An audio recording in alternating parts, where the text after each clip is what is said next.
everyone, and welcome to Call Your Hits, a Storm Riders Airsoft podcast.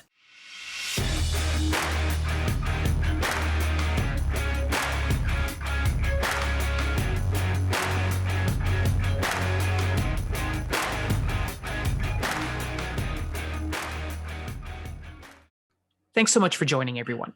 Before we jump into today's podcast, I wanted to give you a quick little update on Bill C-21, which, for those of you who are not aware, is a bill by the Canadian government aiming to put a lot of restrictions on real steel firearms, but in so doing will also severely impact the airsoft community because it would make airsoft guns prohibited devices. The House of Commons, where the bill was debated, was actually not in session last week. The bill is still in the committee stage, which means that politicians are consulting with a variety of different people, including the airsoft community, to have some discussions around the impact of the bill and reworking and stuff like that. So as we mentioned last week, there still is some political will to have conversations around this. So we're feeling pretty hopeful, but we don't have a whole lot more to tell you at this point. So we will update you hopefully next week with a bit more substantial information. That being said, let's get to today's episode. So for today's episode, we're actually going to be going off a comment that we got on one of our YouTube videos by a user in the name of Jordan Glickman. Jordan told us that he's just getting into airsoft and he's doing some basic mods on his first gun, and he'd love to hear us talk a bit more in depth about the actual upgrade progression. In particular, he told us that he put in a barrel hop-up bucking and a new hop-up, but he's looking for an overall idea of the different paths you can take in terms of upgrading your airsoft guns.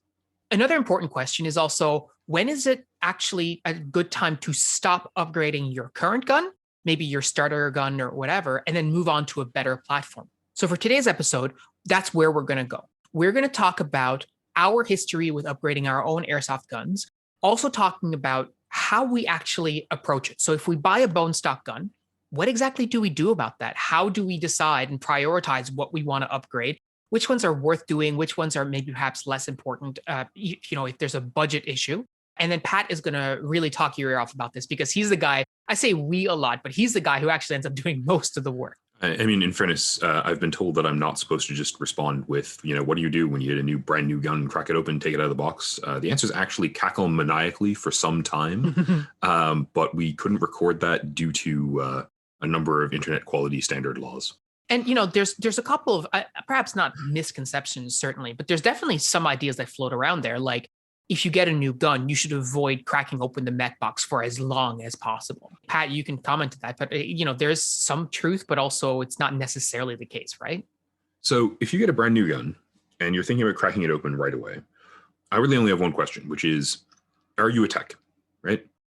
Because if you are a tech, if you already know what you're doing, then yeah, as we have established in our earlier conversations about teching and upgrading guns, there's no magic in there, right? You crack open the factory mech box, you are not letting fairies out. There's nothing in there that's sorcerous or mystical that's running your gun. If you've never opened a gun before and you just got your gun and you're like, oh man, I'm going to crack this thing open and I'm going to modify the hell out of it right away, you don't know anything about that, be aware that you're in for, not a world of hurt or anything, but some irritation, right? Yeah. You're in for having to do a bunch of work and then put it back together and maybe it works. And so I would definitely say that if you aren't, a moderately experienced tech even, that when you get your new gun, you should go play with it. You should go enjoy it and mess around with it and figure out what its strengths and weaknesses are and how it works stock. Not just because, that's good practice with any airsoft gun, right? It gives you a baseline to know, hey, what are my upgrades doing? It also means that you'll get to play with it a bit and enjoy it a bit before you go through the process of making it not work right because you screwed something up. Mm-hmm. That's really important because I think when we started teching, and when we started teching, what's interesting is that you and I basically started teching at the same time. The only difference is that you kept going with it because you were actually good at it, and I stopped because I was rubbish at it. But we started cracking open our mech boxes and we're like, yeah, we've got this. And we did not got that at all. In fact, it was very, very tough going. I remember cracking open the Scar mech box, and it was always the thing of, you put it back together, but you're left over with parts. And you're like, oh my God, where's that supposed to go or what have you? I would be lying to you if I said that I don't still watch videos before I take specific guns apart, If you bring me an M4, I'm like, yeah, I can take apart an M4, no problem. AK, sure. If I crack open, if someone hands me an FNFAL and goes, hey, here, figure out what's up with this, which happened this summer. I definitely needed to watch a couple of videos and just figure out how you take it apart correctly. M4s are pretty easy. Airsoft rifles are pretty easy to take apart, right? They're pretty simple in terms of the number of screws and bolts holding them together. That is not true of every airsoft gun.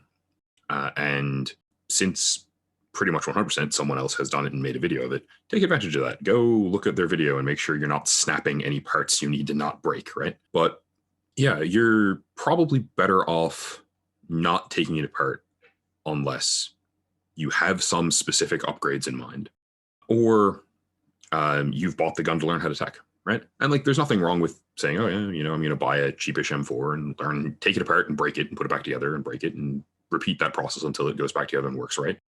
And there's some pleasure in that, genuinely. I spent a good 3 months working at a local airsoft shop doing repairs. I took apart hundreds of G&G combat machines.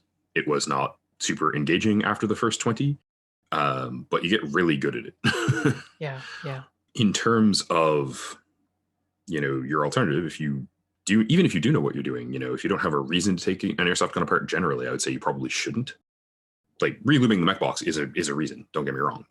Do that once a year, sure. Yeah, and so I kind of want to go from there to talking about what Jordan was asking us about in terms of when should you upgrade a gun, right? So if you buy your first airsoft gun, when should you crack it open and start making changes?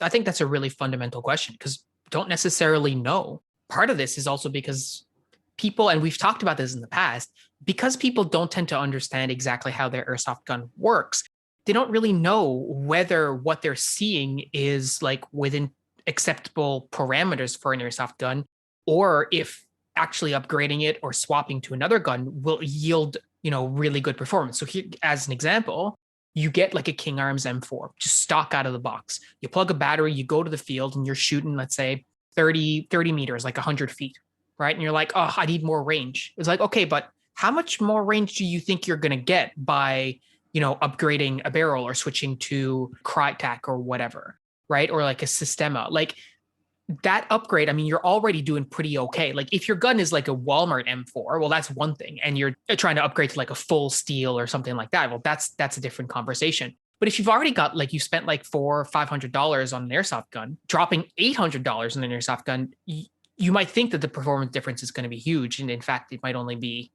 marginal, right? Yeah. And this is exacerbated by the fact that airsofters really often like talking up their gear, right? So you got the guy who you put an R-Hop in an M4 and you're like, okay, this is definitely better, right? But it's not like shooting twice as far as it did previously unless there was something wrong with it previously, right? It makes a difference. It makes a difference to your shot-to-shot consistency. It makes a difference to your range, but it's not making a difference to the measure of like, oh yeah, this is a brand new thing. If it was the sort of thing where people with an R-Hop just automatically win engagements at range against people who don't have them, then we'd all have them, right? And also we would never lose any games, and that happens all the time. Yeah, right. Like my nice, very accurized M4 with the R-Hop, I still get hit. Like I'm not shooting from outside of people's conceivable effective ranges. I'm just shooting more consistently within them. So if I'm shooting at one guy, I should theoretically hit him before he hits me. Yeah. And like there's a lot of theoretically in there, and the R-Hop definitely gives me an advantage. But if you don't know what your gun does, if you're just brand new to this and you're picking up your first airsoft gun, go play around with it. Go figure out what you can do with the stock parts and the stock hop-up. Partly because you'll probably actually be surprised in terms of the range and the caliber of them. I know, I've taken a stock King Arms out and just run it and been like, this is better than I expected it to be. And to be honest, King Arms, we use them for our builds because we like the bodies and the way they interact with the parts we put in them, but they're not actually stellar. They're a $200-ish M4, right? If you're buying a metal King Arms body and you're paying more than 200, 300 Canadian for it, you're probably overpaying, even new. So there's that aspect to it, right? It's just, learn what you've got, learn what it can do. Yeah. And I think coming back to Jordan's question directly, like, when should you stop upgrading your starter gun? I would like to say, before we dive into that portion, there's also the question of, should you actually be upgrading your starter gun? And so let's, put this out of the way right now. Like if the gun that you're using right now is mostly plastic, right? If it has any plastic internals whatsoever, you should not be upgrading that, period. It's not worth it, right? Especially considering the fact that for the amount of money that you're going to spend buying all these different upgrades, you could just, as Pat was saying, buy a King Arms, right? You could spend $200 and get a BTC Spectre MOSFET, right? Or you could spend that $200 and just get yourself a metal bodied airsoft gun, which will serve you a lot better. And I think it's very easy for us to come across as sort of elitist about like parts and talking about what we want to put in our guns, because we really do have the checklist at this point, But, we're not saying go build the exact gun that Phil is rocking. If you want to build, a mid-length M4, go build the exact gun I'm rocking for a longer one. We recommend those parts because we think they're excellent. That doesn't necessarily mean you should go out and buy them right now, especially, right? Nor does it mean that there aren't other parts that are perhaps less expensive and surely not equally as good, but just very close. Like, for example, we often talk about a Prometheus barrel being the best barrel that we use. But for a long while, Pat and I both used Mad Bull barrels. And were they as nice as the Prometheus barrels? No. Were they like absolute garbage? Definitely not. And they were like $20 cheaper. Actually, I think when we bought them, they were like $40 cheaper. They were half the price. And the performance upgrade moving from my $40 Mad Bull to my $80 Prometheus was there. And it was noticeable to me because I was looking for it and knew what I was looking for. But you'd be hard pressed to convince me that it was worth the $40 unless you really are being super picky, which I am because I'm a tech. So yeah, like that first thing to probably throw out there is if you're going to go buy, a G&G combat machine, right? All plastic for your first gun. That's right. They're pretty cheap. They're fun to shoot as long as you're getting one of the non-blowback ones. I'm not even sure if they make the blowback ones anymore. They're pretty rugged. Don't ever buy a blowback gun for your first airsoft gun, please. They break way too easily. And I've fixed so many of them. But yeah, so you're in this situation where you're going to go, okay, so I bought a combat machine. Great. Play with it. Figure out what it can do, figure out how you like to play, figure out what it can't do that you would like it to do. Play it for a year. Don't change anything. Don't give someone money to modify your combat machine. If it starts to wear down and break, then think about switching. Or after a year, if you're still like, man, I really want to be in this hobby, I really want to play airsoft, I'm enjoying this hobby, think about what you could change to benefit your playstyle, and then start looking to build a new gun. Mm-hmm. And I think personally that the sort of the CM16 or whatever the current model is, the M4 length G&G Raider is a great starter gun. Like I said, they're pretty rugged. They shoot okay.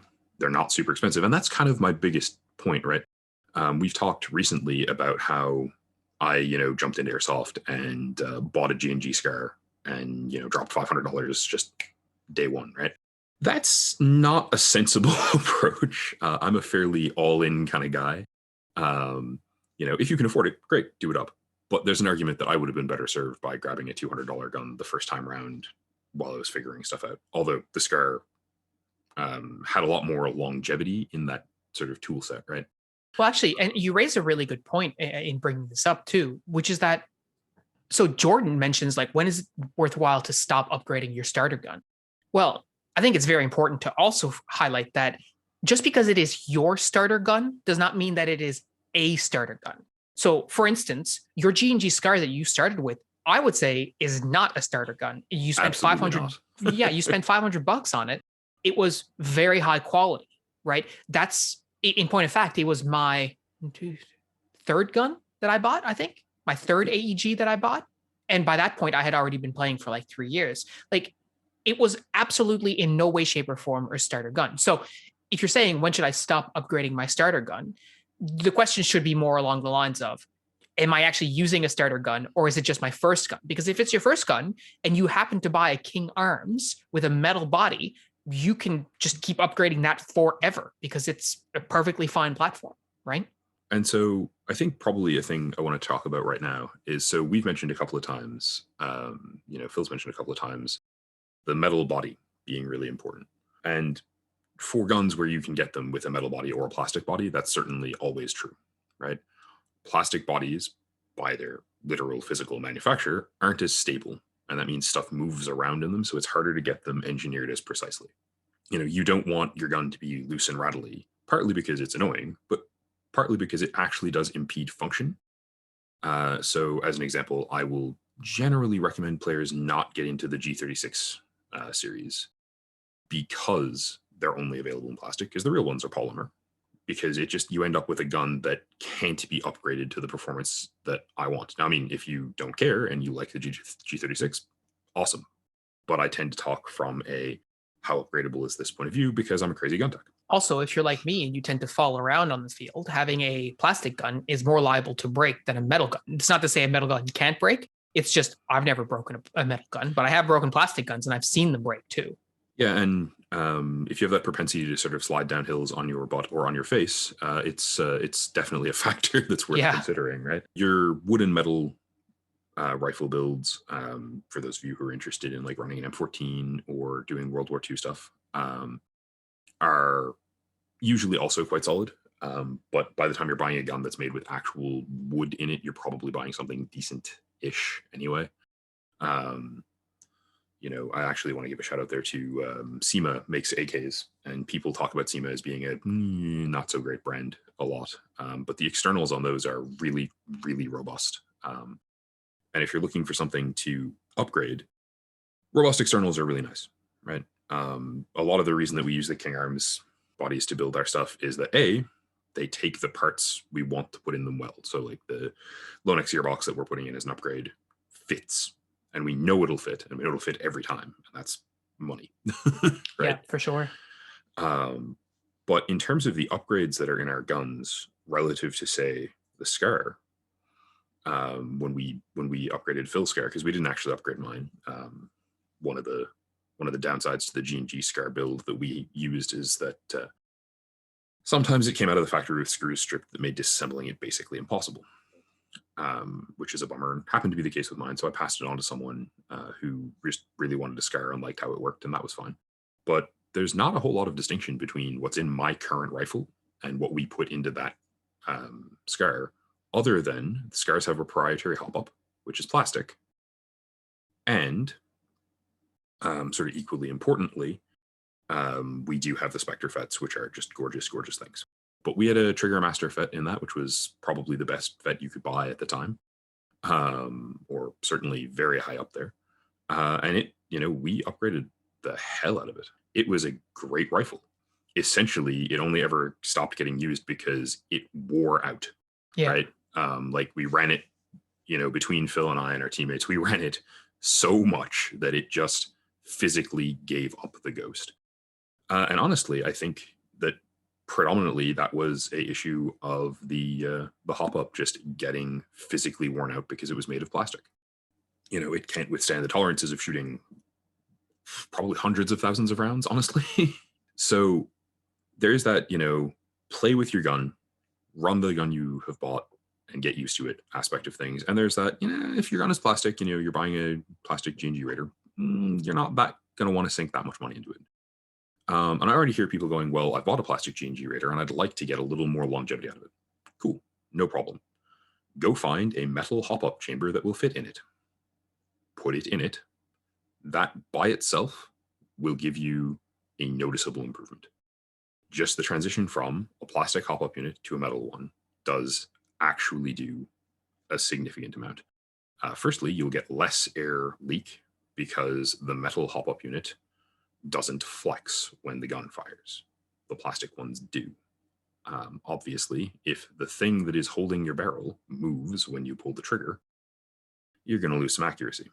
While you're doing that, it's also super cheap. $10 to put a new hop-up bucking in. You can get a nice, flat top bucking or a, maple leaf hop-up bucking, whatever you want to go with. And it's cheap and it's easy to do. And you can watch a YouTube video and do it.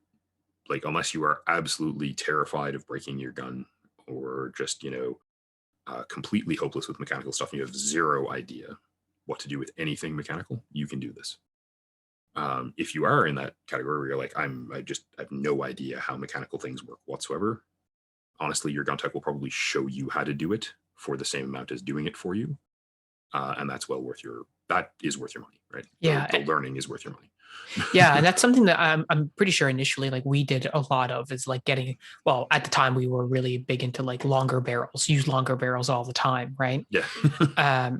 But so longer barrels, putting in a new hop up, and I think Jordan actually mentions that in the comment that he left. He put in a barrel hop up, bucking in a new hop up, right? We've had really good experiences with, like you were saying, metal hop ups in particular. I think low nex hop up units is what we go with. Yeah, But I we've mean, used there's Lonex ones, we've used Garter ones, but like honestly, the spare G&G hop-up unit I have in the back from upgrading, I think Chris's gun like 8 years ago, is still better than the plastic one you have. So like you don't even need to shell out money for it. And again, they're like a $20 part. yeah. So your hop-up bucking and your hop-up unit, $30. The key thing though, like the reason I'm actually suggesting this is that if you're in an M4 and you put $30 into it, you're going to get most of that back out of it when you sell it, even if it's, a combat machine. If you don't sell it, well, you're not losing anything anyway, really. So like, that's fine. And perhaps the biggest thing for me is if you're moving to another M4 platform in a year, then that part moves with you, right? You don't need to buy that part for the new gun. You're not going to break a metal hop-up unit. You're not really going to wear it out in sort of the operating lifetime of an airsoft gun. You will break a lot of things before you break your metal hop-up unit. Yeah. You might wear out the bucking. They're disposable, but they're they replace me every year or 2 or 3 kind of thing anyway. So whatever. And it's $30. If your budget is so tight that you can't afford $30, you're going to have other concerns while figuring out your airsoft budget. Mm-hmm. Yeah. So I'm not inclined to spend too much time talking about that because I don't think it's super relevant to the airsoft playing audience. Yeah. But if you buy an M16 or an M4 that's relatively cheap, that's definitely not a bad thing to put in it. Putting in a upgraded barrel, a Type 4 barrel, is also pretty good. Weirdly, unless you're absolutely sure of a bunch of things that you probably shouldn't be absolutely sure of if this is your first gun and you're just getting into airsoft, I would recommend against buying a Prometheus if you're going to put a Type 4 in. If you're going to put a Type 4 in, go grab a Mad Bull. The steel ones are half the price. They work pretty well because in the last 3 or 4 years, Phil has gone through 3 lengths of rifle, I think. Mm-hmm. Every one of those has had a Promi barrel in it. He has gotten some of that back by selling other parts and by, bartering things back and forth with our teammates who are like, I would like to try a rifle that length and stuff like that. But if you're brand new, don't spend that money. Spend a year figuring out what you like doing, what you don't like doing, and then come back and address the idea again. Because if you're running that M4 G&G M4 Raider for your first year, and at the end of your first year, you're like, man, I really want a shorter gun. Like, it is pivotally important to me that I get a shorter gun. If you've bought an upgraded barrel, it's not going to go in your shorter gun. Likewise, if you're going, man, I really want, to go the sort of like M4 style DMR route, that barrel not going to transfer. So get a cheap one or a relatively cheap one if you're going to do that. The other thing I kind of have to go with there is, so if you're buying a $200 CM16 Raider or $150 CM16 Raider, wherever you are, and going, man, I have $50 worth of upgrade parts to put into it, buy a better gun. Yeah. And like, if you're in that, one of the biggest things I see in like brand new airsoft players is the like, oh, but I got to get it now. If the difference between getting a $250 gun and a $200 gun is waiting 2 weeks for $50 for out of your next paycheck, wait the 2 weeks. Get a metal body. Get something that'll last you a little longer. And even if you're potentially going to, play airsoft with it for a year and then go, man, I'd really rather have an AK, or man, I'd really rather have whatever, it'll retain its value more, right? Yeah. It is not super hard to find a CM16 Raider, but it is super hard to get any money back out of them after you've bought one. Yeah. Well, I mean, Jason on the team always says buy once, cry once, right? And although there is certainly, there is a limit. Like you could say, well, if you've got 200 and you can't get the 250, right? Just wait for the 250. But then you could also say, well, if it's 250, just wait for the 300. And then it's like, oh, 300. Well, just wait through three. Like you could get lost that way. And I think it's not what we're trying to say here. It's just there are certain points where you could say when you look at something, the difference is worth waiting the amount of time, right? It's the same thing if you look at like, oh, I could get like this MOSFET today, but if I wait 2 weeks, I could get a BTC Spectre. You should wait 2 weeks and get a BTC Spectre because it's better than basically anything else you'll put in front of me, right? Which I'm sure there are some exceptions, and some of you in the comments are going to be like, "Oh, but I love it." That's fine, whatever. But yeah, you understand the concept that I'm putting out there, right? So I think probably it's fair to say then that the key piece there for me is if you're looking at this going, well, which should I do? If 2 weeks will let you have $50 and that $50 will let you get a metal body instead of a plastic one, do it. Yeah.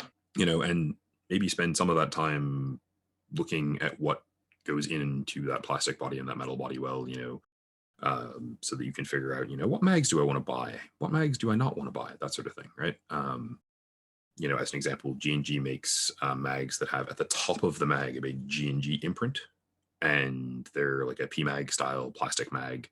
They don't go into most guns not made by G&G. And they don't even go into some guns made by G&G. So these are things to sort of be aware of and think about. So I guess the next part is, so we've talked a little bit about barrel and hop and stuff like that. And I think, you did a really good job talking about like the progression in terms of the barrels, right? Like don't just jump in and buy the most expensive one. Even if you have the money, it's just not good value, especially when you're starting out. The next piece though is what about the rest of it, right? We've talked at length in other podcasts about how we value like air seal because it gives us the consistency we're looking for shot to shot, right? What does that upgrade progression look like, assuming that, for example, you don't have X number of dollars to just buy it all at once, right? Because not everyone is in that boat. Yeah, absolutely. Frankly, the only times I have been in that boat are when I sold another gun to pay for the new one kind of thing. Mm-hmm. So, yeah, weirdly, I find that question relatively easy to answer. So, like, first and foremost, buy a LiPo alarm and put it in your gun. Assuming you don't have a MOSFET or or there's not already one in there. Assuming there isn't one in your gun or it doesn't have a MOSFET. Yeah, absolutely. But like, if you're going to switch to LiPo batteries, and you probably are going to want to, just because they feel nicer to shoot with and people will recommend them to you. So you're going to get talked into it, I think, pretty quickly anyway. Yeah. That has been my experience with new players in the last 5 years. Your mileage may vary. Buy a LiPo alarm. They're $10, right? My upgrade path for airsoft guns for new players is basically built around two ideas. The first idea is I want your gun to live as long as possible in between tinkering with it without issues, right? I do not want to have to crack your gun open every 2 weeks to fix it for you, even if that makes me money. So I'm incentivized not to have to do that. And it sucks for you, right? It sucks for anyone who has to go, oh man, I have to take my airsoft gun apart again for the fourth time in 4 weeks of trying to play. Yeah. Thing one for me, honestly, is if you have the chops or you have a tech who's willing to do it for you or able to do it for you, whatever, putting a gate $40 MOSFET in is a great idea. That's a really good upgrade because it gets you better trigger response, which most people like. It gets you that LiPo safety without issues. They're not super complicated to install. It's a tiny bit of soldering, but it's not brutally hard. And they're a very feels good upgrade. You will notice the changes immediately. They will be pleasant. They will be fun. Bueno. At the same time, it's decreasing the wear and tear on every part in your gun. So it simultaneously does good things for your gun and makes you feel happy and isn't too expensive or too shitty to do. So yeah, that's a first sort of step for me. And that doesn't involve cracking the mag box. And I do tend to tell people, like if you're most gun techs charge for opening up a gun. So assuming your gun tech does charge for opening up a gun, you're kind of better off saving money to get a couple of things done at once. If you can, you can get your spring changed while you're in there. Springs are $10. And you have to take the spring out to put a MOSFET in. So, okay, cool. Not a problem, right? I should qualify. You have to do that on an M4. There are a couple of guns where you can install the gate MOSFETs without actually cracking the mag box. In which case, if you happen to be running those, muy bueno. Super nice. Even easier for you, right? Because you don't have to crack open the mag box. From there, I would definitely go to air seal parts. right? The spring is a good early thing to change out, mostly if you need to, right? So if your gun shoots too hot for your field, obviously you got to get that changed right away. If you're finding that you have a gun that shoots super light and it's designed for CQB, and you bought it from a guy who built it for CQB, and you really aren't getting any range out of it because it's shooting 300 sub 300 FPS. That is probably a thing where you can go, okay, yeah, maybe I should look at up changing the spring out. Yeah, or if you chrono and your field limit is like 1.59 joules or whatever, and you're shooting 1.01 and you have space in that cap, but you're like, even if you're not necessarily underperforming, maybe you decide, you say, okay, well, I'm just going to jump my spring up one notch. And that's something that we've done in the past too, just because you want a little bit of more oomph without necessarily being in a sort of problematic zone or really having any performance issue. You see that you have the space, so you just take the opportunity, right? Yeah, I mean, we're all running the midline. We're almost, I think everyone on our team is at this point running just below, like one step below the heaviest spring that our field lets you run in a normal rifle, because it gives us all the oomph we need without like having any issues with shooting people too hard. And honestly, mostly with we don't like cleaning up a gun at the beginning of the season and doing up the air seal so that it's beautiful, and then going and being like, oh, we're 4 FPS over because the air seal's too good. Yeah, yeah, that's happened to me multiple times actually. That's a painful experience. And I want to add to that, like the chronographs used at airsoft fields are not necessarily like expensive or nice, and so yeah, err on the side of caution in that one, right?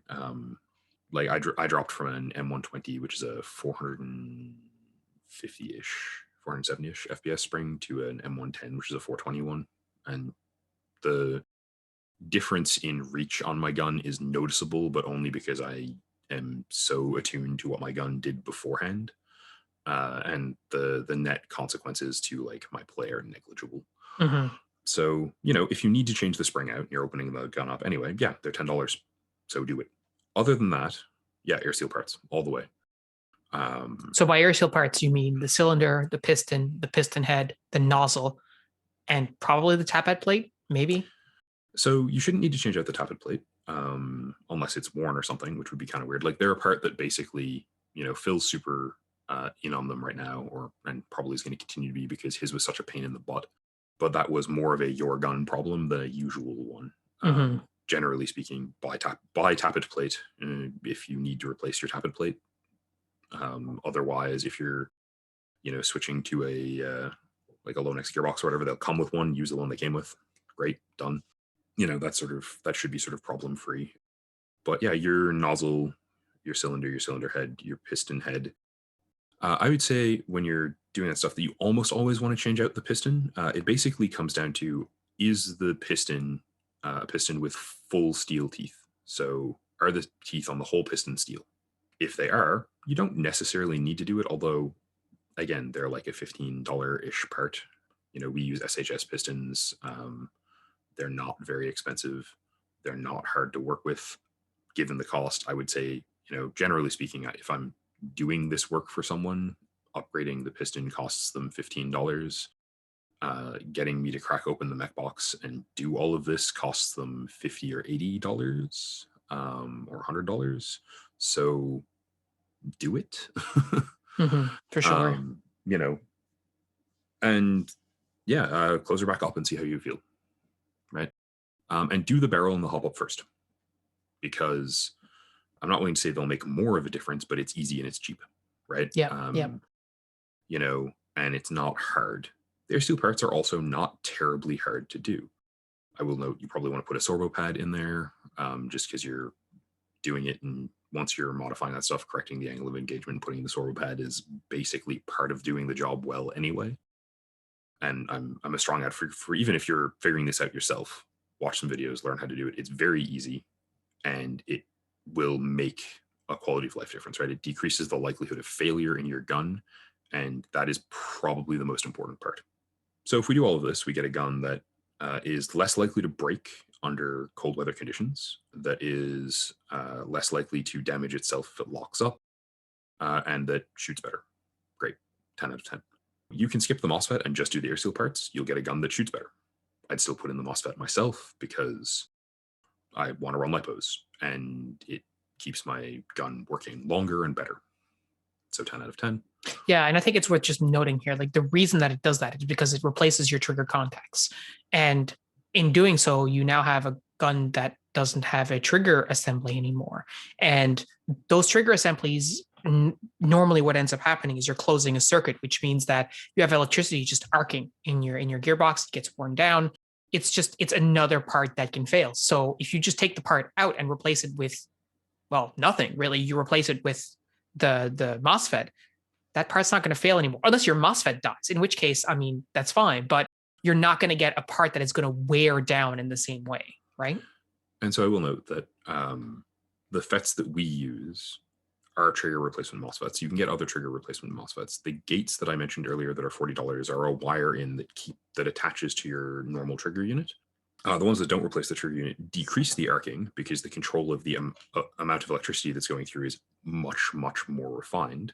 And when we've used those, it's because they're cheaper. There's one in my M1 Garand because I had one. Like I got the Garand and was like, I should put a FET in this, and did. But they decrease wear and tear, right? So even if you're not getting, a trigger replacement, and those do tend to be more expensive, just putting a cheap one in gives you the functionality of sort of safely using LiPo batteries without cooking anything. And super importantly, I think, means that you don't burn out parts of your gun as quickly, right? Because that trigger unit will eventually fail. They're not hard to replace, they're not expensive, but when they fail, you have to take the gun apart, and that's a couple hours of your life. Mm-hmm. And I mean, if you can afford one of the trigger replacement ones, do it. They're brilliant, right? Like if you're ever looking at MOSFETs for airsoft guns and you have the option to put, a Spectre FET in, or the Titan, I think it's the Gate Titan, the Gate trigger replacement, do it. Mm-hmm. That's the right play every time. If you're looking at, I want to put a MOSFET in this as cheaply as possible, little $40 gates are not going to hurt you. They work well. I like them. I've used them in a bunch of things. I've built a bunch of guns that ran on them. You will eventually replace the trigger contacts. You will eventually replace all the parts that wear because of the trigger that you wouldn't have to do with a nicer MOSFET. But $200 is a lot of money. So I get it. Yeah, for sure. And especially if your base gun is not that expensive to begin with, you may not want to spend, like I said at the start, you may not want to spend that $200 when your base gun was also $200, right? Yeah, absolutely. Right. Like, again, wait that year. Putting a Spectre in your G&G Raider will absolutely feel mint. Like you will be super happy. I guarantee it. But it's a bit redundant. Like you're upgrading tremendously a gun that can only be upgraded so far. And at that point, you probably would have been better off like thinking about buying a better gun. Two other big upgrades that we haven't talked about really. One is like the gearbox itself, like the gearbox shell. And some people make a big deal about that because, oh, well, I know, for example, Prometheus has a new split gearbox now that you can swap the spring or you can replace the gears without opening the other half. You can have split gearboxes like in the old ICS guns where you could, had your spring up top and then your gears on the bottom, like all this kind of stuff, and they would like crack open in the middle.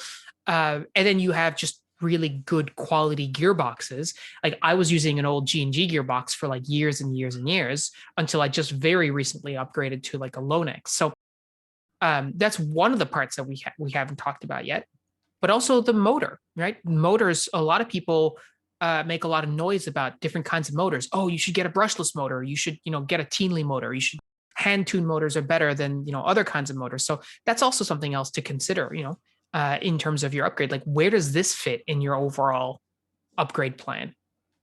This comes back to sort of my notion that that it's a progression, that it's an A leads to B leads to C kind of thing. So all the stuff we've talked about so far is either making your gun last more efficiently, harder to break, or about giving you sort of better shot accuracy. And I admit I'm talking from sort of a place of bias there. Those are the things I care about more than rate of fire. So if you want to put a really heavy spring in your gun, that's the point at which you go, okay, now I need to start looking at upgrading my gears and simultaneously my gearbox. So upgrading your gearbox shell is more or less a side grade unless you're doing stuff that makes you worry about breaking it, or you have the money to just go, well, I'd rather it never break. We use Lonex shells inside King Arms bodies because we know that works great. They also seem to work pretty well inside of G&P guns. That's a thing to do research on. Not every gearbox fits nicely inside of every shell. Yeah, the Lonex one was a tight fit in my GNP, but it got there in the end. Yep, absolutely. Whereas, like I've had to like grind down the inside of gearboxes and stuff to get MacBox shells to fit, and that's a huge pain, and you don't want to be at it. And it can usually be avoided just by buying smarter. Mhm. So my recommendation there would be to shop around and to be smart about it. In terms of the 2-part ones or your single part ones, I would personally say that the split level gearboxes that you can sort of take apart and mess around with, the 2 parts independent of one another, are on the one hand great. Like there are a ton of things you can do with them, but all of them require you to know what you're doing at a moderate to high level of skill teching airsoft guns. So if you aren't super comfortable and you don't know what all the parts in the gun do and what changing any of them would do, I'm not sure those are worthwhile for you to invest in. The Lonex gearboxes that we use them, honestly, like I said, predominantly because they fit all the parts that we want and they're tough. And that's really why you're buying your upgraded gearbox. Is either I would like a gearbox where, the bushings and stuff all fit correctly and don't fall out. So I'm trying to get away from, like a stock cheap gearbox. Or I want this to be able to take a lot of impact. So, for example, the reason initially that I put one in mind is that I was running an M120 spring, which is not crazy heavy, but it is heavier than average by a significant margin, right? And so I wanted it not to break my gearbox. So the reinforced gearbox had value for me. I, was running that with an upgraded gear set and an upgraded motor. If you're not putting in an upgraded spring and you're not aiming for a high rate of fire, you don't need an upgraded motor or an upgraded gear set. The stock ones will work fine. Over time, you may want to switch them out, right? So fixing your angle of engagement greatly increases the longevity of your gears, right? They're less likely to break unless something locks up, which is probably the primary fault point for gears anyway. Is my gearbox locked up? I pulled the trigger a bunch of times. My motor eventually broke my gears. All right, cool. So if we're trying to avoid that, upgraded gears are good, right? SHS makes nice ones. You can spend anywhere from $20 to $120, I think, on sort of like upgraded steel tempered gears, right? Tempered steel. The result is you get tougher gears. I have not found a hugely measurable difference between the cheap ones and the expensive ones in terms of failure rate. Basically, I have very low failure rate on upgraded gears, period. We're all using SHS ones, which are on the cheaper side. I have neither the training nor the tools to make a metallurgical analysis of them to tell you, how hard, how tough are these? And the companies making them are certainly not giving you like Rockwell ratings for their airsoft gears. Mhm. I actually would love it if they would. It would make my life vastly easier because it would make this a lot more scientific in terms of modifying what's in a gun. But these are toy guns. They're not that interested in providing us with that data, period. And they're never going to be. So, shrug. So, I tend to think of it as sort of a sub-assemblies thing, right? So, if you're going to upgrade one of the air seal parts in the MacBox, you should probably upgrade all of them simultaneously because that will get you by far the best performance increase for your dollar. If you're upgrading with an eye towards like increasing your FPS above, say, 400, think about, even if they're standard ratio, you don't necessarily need high torque or high speed gears, but think about getting the upgraded better steel ones because the ones that we get out of the factory for most airsoft guns are what we affectionately refer to as pop metal, right? They're probably arguably steel, but like, they're made out of an offcast of an offcast of an offcast from not a manufacturing plant. Like they're not good quality metal.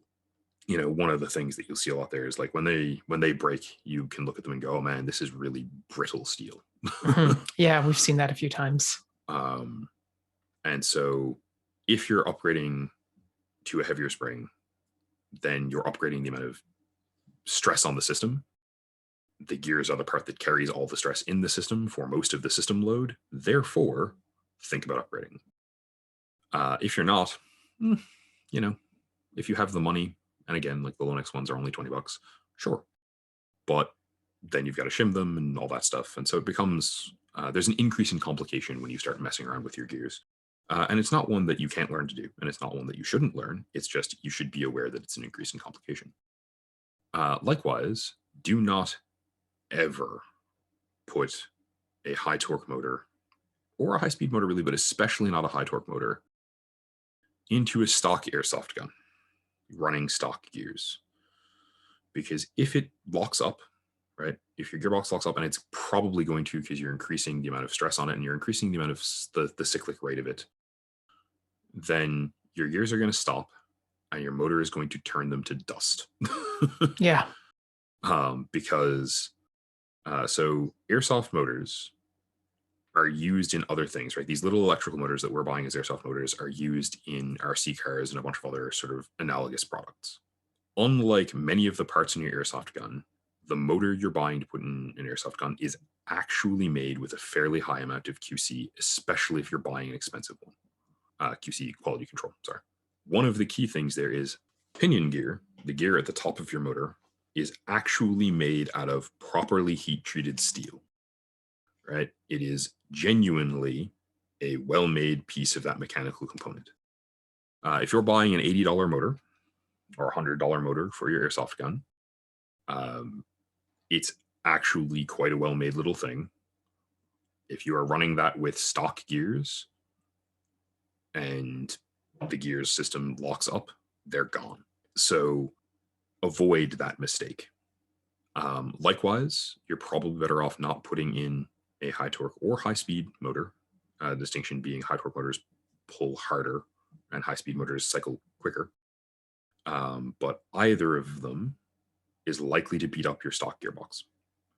Also, like I was saying, do not put them in without putting in the FET, because the normal, just pull as much juice as you want system that runs an airsoft gun will drain your battery really quickly, damaging your battery often, especially if it's a LiPo, potentially damaging your gun a lot if the LiPo happens to, go awry in there without an alarm or a FET.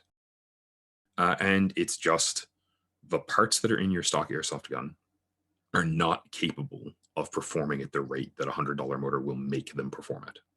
Yeah, I think that's the important factor here, is that the motor, like you said, is going to make the system, or at least try to make the system, do the work.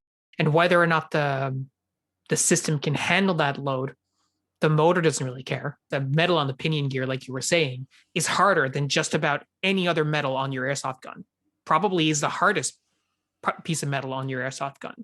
And consequently, like you were saying, if you spin that motor go burr, and whether or not the airsoft gun can actually keep up with that, the motor will still go burr. And if you're like your gearbox, you're saying, are locked and they're like some of that brittle metal that we have seen a few times, like you said, just turn them to dust. Yeah, and as much fun as taking metal powder out of someone's airsoft gun before you can begin repairing it is, hint, it is not terribly. Yeah, it's just no good for any part of the gun. It's not even really like it. That's your motor will chew it up, but it's hard on the motor too. And you've spent a lot of money on your $100 motor, so you probably don't want that damaged either, right? Plus, metal dust. Don't breathe this. Yeah, man. So that being said, I mean, realistically, the motor will likely be one of the last things that you actually end up upgrading in your gun. It certainly will come after your barrel and your hop-up assembly, and it probably should come after your air seal, which was going to make it one of the last things. And if we think about my gun, my personal gun, that is absolutely one of the last things that I put in there, right? Aside from the gearbox swap that we did earlier this summer, the Teenley motor that I put in there was basically the last part. And it's probably worth noting there that like you don't need to go upgrade your gearbox just to put in a better set of gears and a better motor. It helps, it increases longevity, but it's not an immediately necessary thing. We did have to replace Phil's gearbox pretty much because of it, but like it lasted fine for a couple of years before we needed to do that. It was just like, oh yeah, all right, cool, time to do that. Not a Mhm. problem.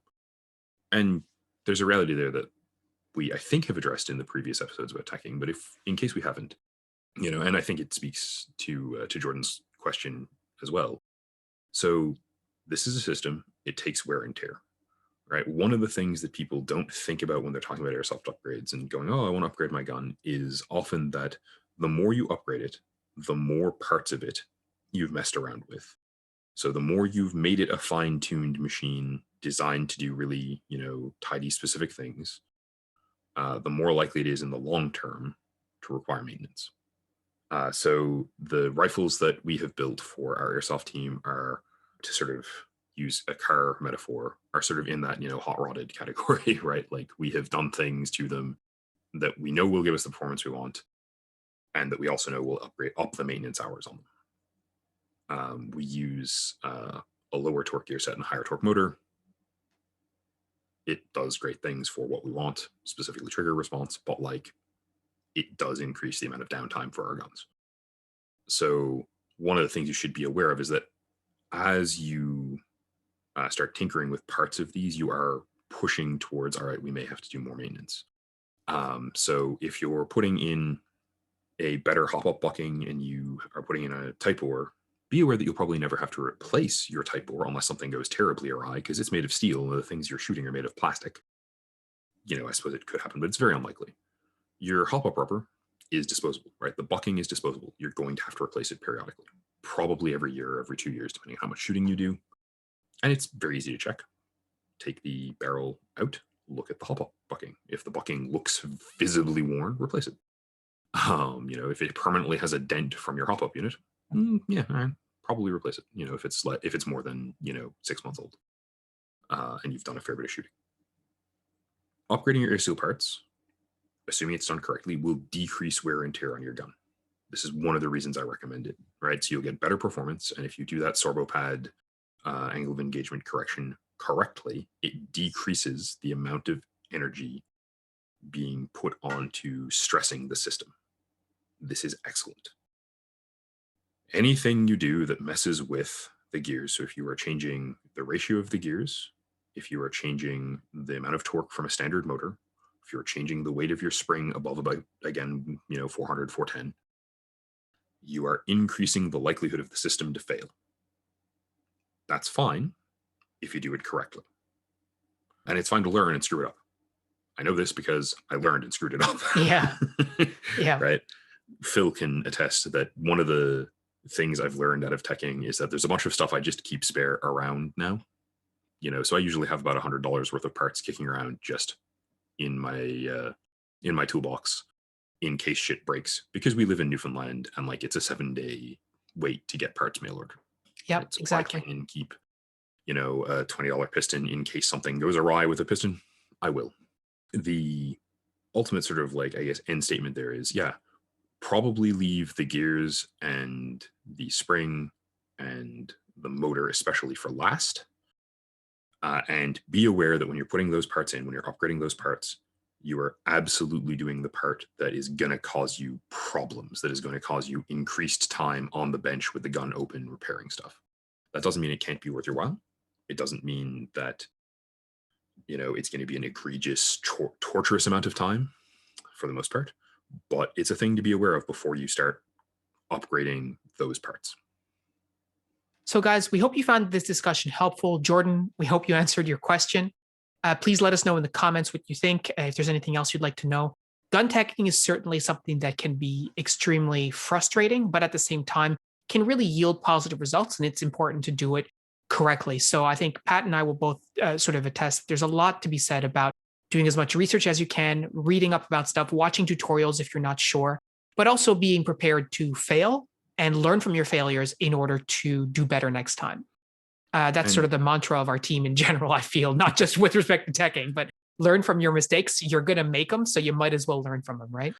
Absolutely. And I think that this actually might be advice that translates to the field as well for some people. Not that it's a big thing for anyone on our team, but hey, there's a point with gun teching where you're actively considering throwing the gun across the room at the nearest like hard surface That's usually the time you should go, "All right, I'm done with this for the day. I'm going to look at something else." You know, there's probably a point in some people's day at airsoft where they're considering throwing one of the nearby players at the nearest hard surface, and it's like, maybe you should chill for a few minutes too. Absolutely. Well, guys, thank you so much for tuning in, and we will talk to you next week. Cheers, guys. Thanks for listening.